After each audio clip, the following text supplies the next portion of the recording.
Саламатсызбы? Саламатсыздарбы? Бүгүнкү Азия чемпионатындагы жеңишиңиз кут болсун. Беттештериңиз туурасында айта кетсеңиз.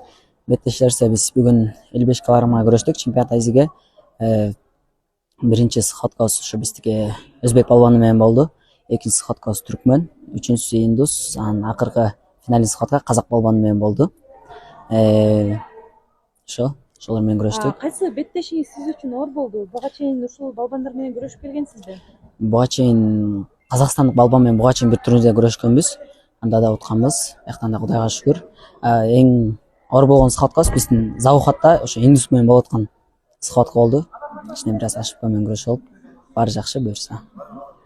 Дайыма эле ушул весте чыгып келесизби же? Ооба, биз постоянно эле ушул весте күрөшөбүз. Азия чемпионатынын Кыргызстанда өтүшү сиз үчүн кандай болду? Ошо Беттештен айырмасы кандай болду? башка беттештен айырмачы ошо чемпионат Азия Кыргызстанда өткөн үчүн бизге жакшы болду окшойт. Демирчи берген бизге досторубуз, агайларыбыз, тууган кыргыз эли баары колдоп, ошонун деми менен биз дагы жеңишке жеттик деп ишенебиз.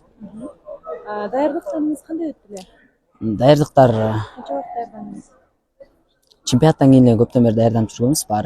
Даярдыктар баары жакшы эле болгон. Жакшы деңгээлде сборлорду жакшы өткөргөнбүз биздин өзүбүздүн команда менен. Баары жакшы болгон. Алдыда кандай беттештерге даярдык көрө баштайсыздар? Алдыда буюрса билбейбиз, агайларыбыз койгон беттештердин баарына иншалла даярбыз. Кача кайрылыңыз? Биз ушу агайларыбызга чоң рахмат айтабыз эң биринчиден. Ушу агайларыбыз биз үчүн жардам берип, баардык нерсебизди көтөргөн агайлар.